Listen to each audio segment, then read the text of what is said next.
this is Mr. Dermott, and this is the down low for students and parents so that we can all feel super ready for the assessment that we're going to be taking on this Friday. That's the Friday the 13th. It is on Friday the 13th. So for all of these, if students are at home following along, then I think the first thing for us to do is to go ahead and get out some graph paper. So grab yourself a couple of pieces of graph paper, and we're gonna be working with the same shape throughout this. So when you get your graph paper, if you need to pause the video to grab it, that's fine.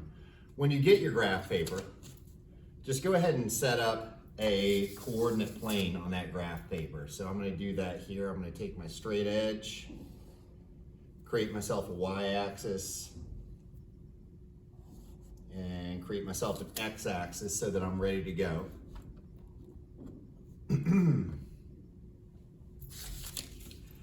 then I want to look at this first shape. We're going to use this shape throughout the lowdown on this test today. So the first thing that we need to do is to get this triangle copied down on our scrapwork coordinate plane so that we can work with it. So I'm going to go through each of these points.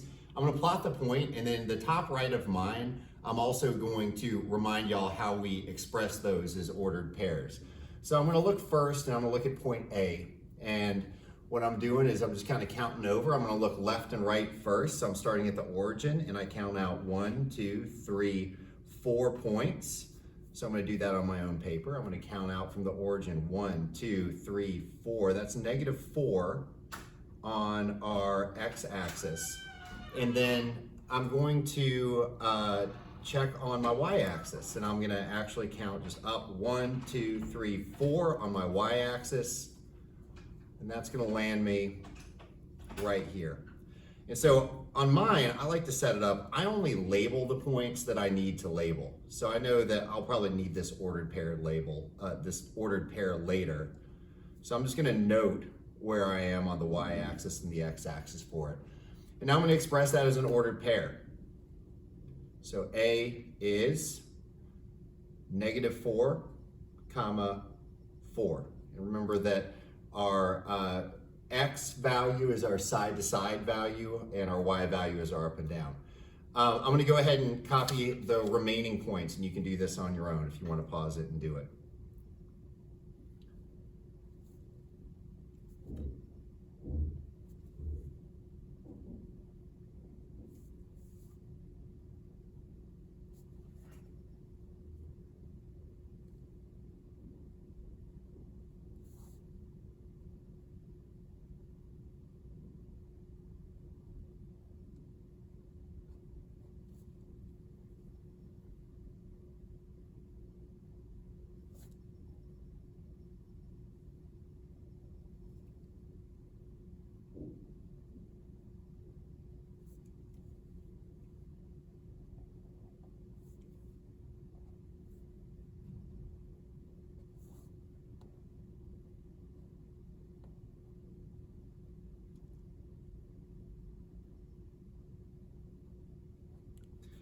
And there, I have my points plotted, A, B, and C.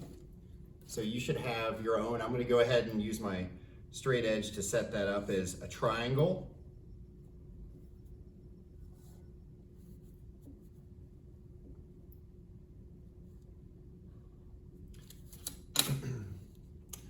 And so the questions that we're going to be dealing with on this assessment are going to deal with some of the things that we've already done with recognizing the different types of transformations that could happen. It's also going to test your ability to go through a series of transformations. So do this transformation specifically described first, and then do this transformation specifically described second, and then after you do those two things, what do you know about the image that results from those two transformations?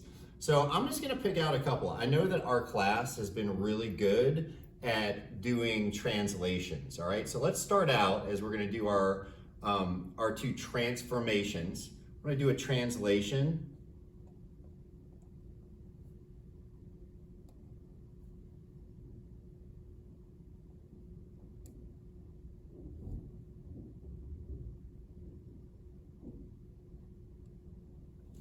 So my first move is going to be do a translation 2 units to the right and 3 units down.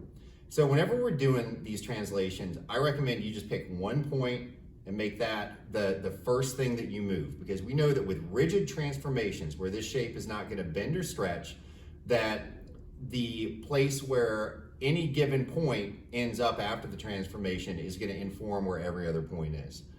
So I'm going to look at A. So I'm going to translate this 2 units to the right and 3 units down. So I'm going to start at point A, and I'm going to follow those just like driving directions, all right? So 1, 2 units to the right, 1, 2, 3 units down. And I mark my new point right there. That's my new point for A. And we're going to call that A prime. And that just tells us that's the new point after that translation. Let's translate C. It's going to be the same rule. I'm going to translate again, 2 units to the right and 3 units down. 1, 2, 1, 2, 3. And I can go ahead and label that C prime. And then I'm going to look at point B. 2 units to the right, 1, 2, 2, and 3 units down. Starting here, 1, 2, 3. And I do want to remind y'all that when we're counting, you have to start with your pencil or your finger on the starting point, and you're only counting jumps. So it needs to look like this. Starting on A, if I'm doing this translation, starting on A, 2 units to the right looks like this. 1, 2. I have a lot of students that are saying 1, 2, 3. Got to start with your pencil on that A unit. So I've got my A prime, B prime, and C prime. And so let me go ahead and cut and draw out that translated figure.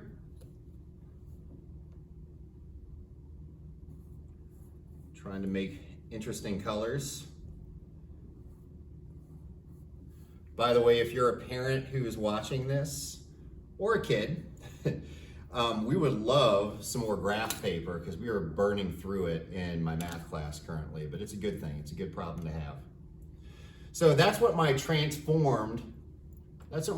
looks like after that first transformation. Let me go ahead and just record those points over here, all right? Because I want to make sure that I'm thinking about this, not just in terms of the image, but also the ordered pairs that are resulting from it, okay? So A prime, let's see where that is. It's starting at the origin, 1, 2, so that's -2, comma, and it's 1 up. That's +1 for Y. When I'm looking at B prime, I see that it's starting at the origin -1, and then, oh, it's a ways down. Let's see, -1 and 1, 2, 3, 4, 5, 6 down. I'm gonna double check that count. 1, 2, 3, 4, 5, 6 units down. So that's a -6, so it's -1, comma, -6. And then my C prime, I'm gonna count it from the origin, going left, so it's a negative number. 1, 2, 3, 4, 5, 6, 7 to the left, so there's my -7, comma, and then I'm gonna go down. So 1, 2, 3, 4, and that's 4 down. There we go. So here, I started with my original shape. I worked to figure out what my coordinates were. I had the transformation that I was given. I had to translate 2 to the right and 3 down. And then I just followed those, I call them driving directions, right? I followed those driving directions for each of the points in the polygon, in this case, a triangle. Okay, so there's one transformation. Now, the tricky thing on this quiz, this assessment, is gonna be that you're gonna get questions that ask you to do 2 transformations sequentially. So this will be my first transformation. My second transformation that I'm gonna wanna do, you guys have done really well on doing reflections. So let's do a reflection here. Let's do a reflection. And then anytime I'm doing a reflection, I've got to say what my line of symmetry is, my line of reflection. So I'm going to reflect it over the y-axis. And if you're like me, you've got to remind yourself that y is our up and down, and then x is our side to side. I get that mixed up sometimes, and I know the kids are going to do that too. So my line of reflection, what I'm actually gonna do is I'm just gonna color in my line of reflection because that's gonna kind of help me remember what I'm doing. Just color in that line of reflection. So the line of reflection is that y-axis. Can I see that? I didn't do a great job of coloring. So there's my line of reflection, that y-axis. When I'm reflecting, I'm looking, and we're dealing with our prime points now that we want to reflect, all right, our new image points, because we're starting here, we're going to this place, and then we're doing one more thing to that shape we just created. So reflecting this one, what I'm going to do is I'm going to look at my A prime, and I'm looking where it is relative to that line of reflection. If I look, A prime is 2 units away from my line of reflection on the left-hand side. Well, I'm going to make it 2 units away from my line of reflection on the right-hand side. So that's 1, 2. And we'll call that A prime 2. Just put a little 2 up there, and that'll tell us, ooh, that's my second transformation I've done. Let's take a look at B now. B's down here, and B is 1 unit away from the y-axis. So I'm just going to count over 1 unit. Okay, well, 1 unit on the other side. That's easy peasy. We're going to call that B, and then we're going to give it a little 2 to remind us that that's the second transformation that I've done. Let's look at C. C's a little farther away. Starting here, 1, 2, 3, 4, 5, 6, 7. I counted towards the line of reflection from C, but I could do it the other way, starting at the line of reflection out. 1, 2, 3, 4, 5, 6, 7. So it's 7 units away on the left, so we're going to make it 7 units away on the right. Here we go. 1, 2, 3, 4, 5, 6, 7. And I'm going to call that C prime 2. And let me go ahead and color this guy in. Looking for a good color for this. Here we go. Let's color this guy in. There we go. There we go. There we go. Fabulous. Look at that. So now we see, when we call it a reflection, y'all, you can see why it's called a reflection. It looks like a symmetrical reflected image of that triangle A prime right here that's in green. So what we've seen here is we've gotten 2 directions. We followed them in order. So first, translate triangle ABC, 2 units to the right and 3 units down. Then reflect that triangle over the y-axis. That's the kind of question that is going to be the most difficult question that you're going to see on the assessment. And if you can do it just like this, then you can come in and take that assessment with confidence. So that's the lowdown. If you want to stay on, I do want to show you one more challenge that we're having is with rotations, okay? So rotations are another flavor of transformation, another way that we can change our shape. So if you want to, I'm going to recreate that same triangle. I'm going to do it on a fresh sheet. You can do it on a fresh sheet if you want to. You don't have to. You can do it on the same sheet that you just did those other 2 transformations. But I'm a big fan of using the paper to show all my thinking. So I'm just going to quickly replot these points. Look at A is -4, 4. B is -3, -3. C is -9, -1. -1. And I'll just label my points again, A, B, C. And then, here we go.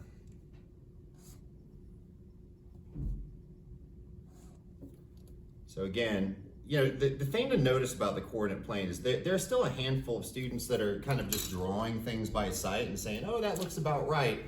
You guys notice that when I use that coordinate plane, when I recreate that triangle, I'm not just eyeballing it. That triangle is exactly like the other triangle. And that's one of the reasons that we use graphing in coordinate planes is it lets us replicate something with fidelity and precision. Okay, so, and again, I've got all my ordered pairs up there if I were to need them. You have those written down, so I'm not going to bother writing them down again. So here's the kind of problem that we're really struggling on right now, okay? We're going to get a rotation. Rotate. I don't know.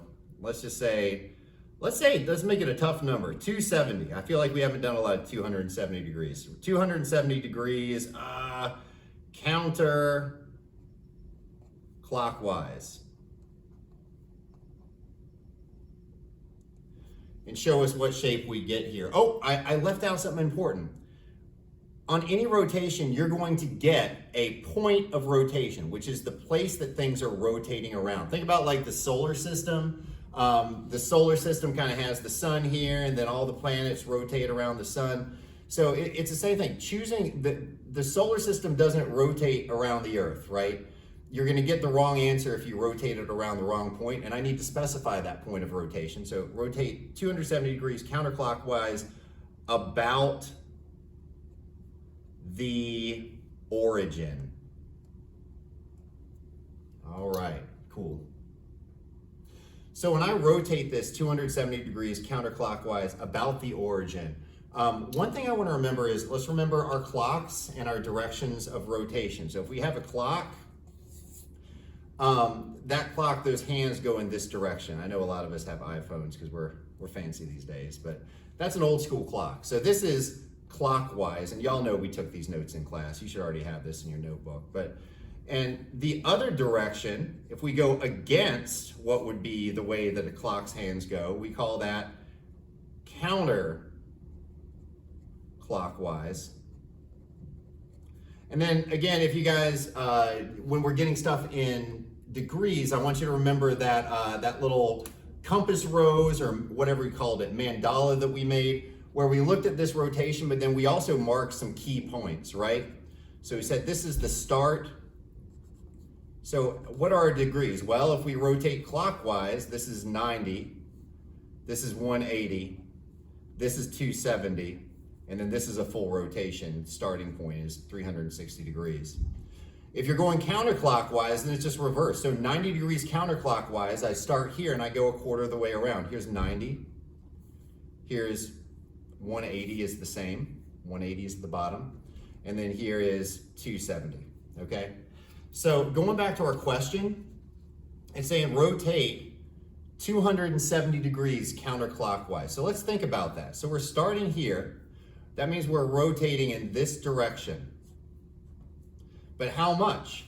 So let's just think about the way that it's pointing. So right now it's pointing right here. Well, if we rotate 90 degrees, it's going to be pointing over here. If we rotate 180 degrees, it's going to be pointing over here.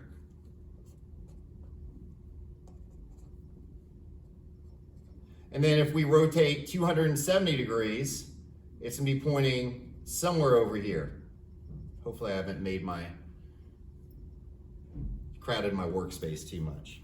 So the way that we do these rotations is, you can look at each individual point and count how far it is, what the directions are to that point relative to the origin.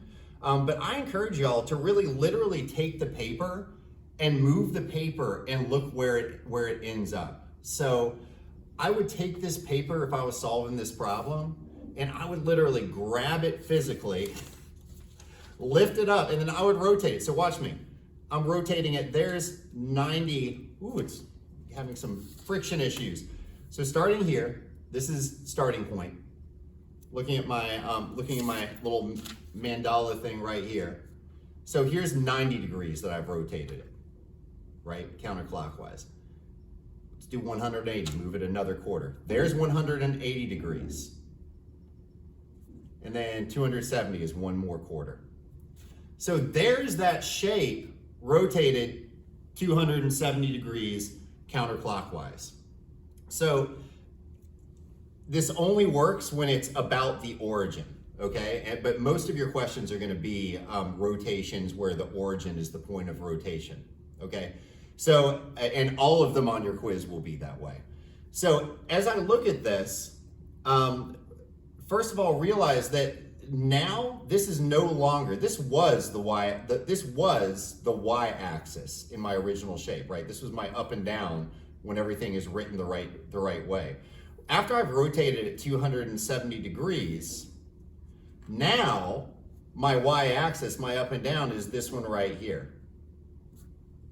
And I'm just gonna put y in parentheses because it's not the real y. It's actually the x, right?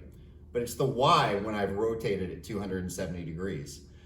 Really, this is the y-axis when we started, but for us right now, this is the x-axis when we've rotated it like this. So we're changing our point of reference. And then y'all, this is so easy. You're gonna love these questions. You'll wish I gave you a bunch of them. You're literally looking at your points. Y'all, this is the translated image. This is it. So I'm looking at translated A prime right here. It says A, but after I twist it 270 degrees, if I write down my point, I'm gonna get my new point for A prime. So I'm just gonna get another little scrap sheet of paper and I'm just gonna plot this point as an ordered pair. So I start out here. Anytime I'm plotting an ordered pair, I go left to right first for my X. 1, 2, 3, 4 to the right. So that's 4. This is A prime that I'm plotting, right? Because it was A. This is A's new position, so we call it A prime. And then it's 1, 2, 3, and it's 4 up. 4 comma 4 is A prime. Let's look at B prime. B prime. So I'm counting over from the origin. 1, 2, 3. I'm going 3 over from the origin. So that's B prime is -3. And then how far up is it? 1, 2, 3. It's 3 up, which is a +3 on my up and down on my y-axis. And then for C prime, my last point. Geez, I'm almost done with this problem. I'm going to count over first. So left to right first. It's 1 point over.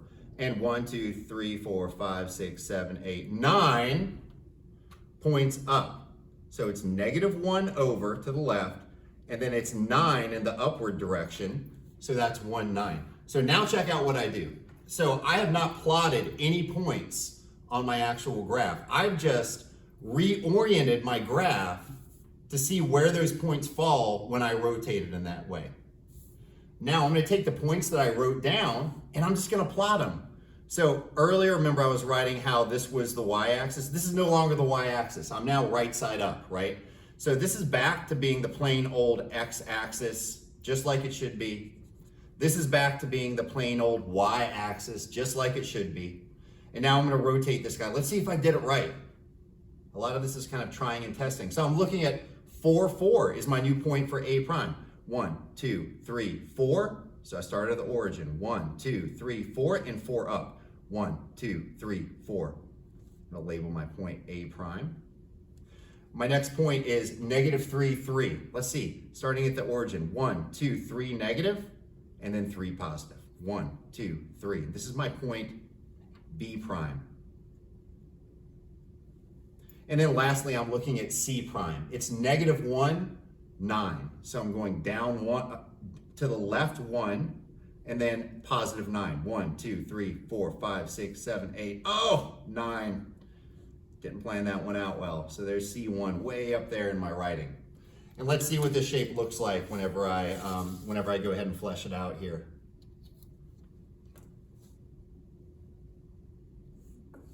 There we go. Where's my A prime? There it goes. So much of this is going through the steps and then using your common sense and intuition to check your work, right?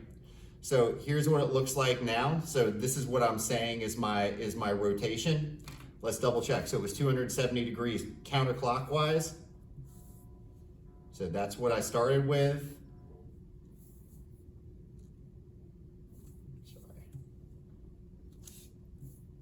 Oh my goodness. What did I do wrong? What did I do wrong? Oh no. 4, 4, -3, 3. 1,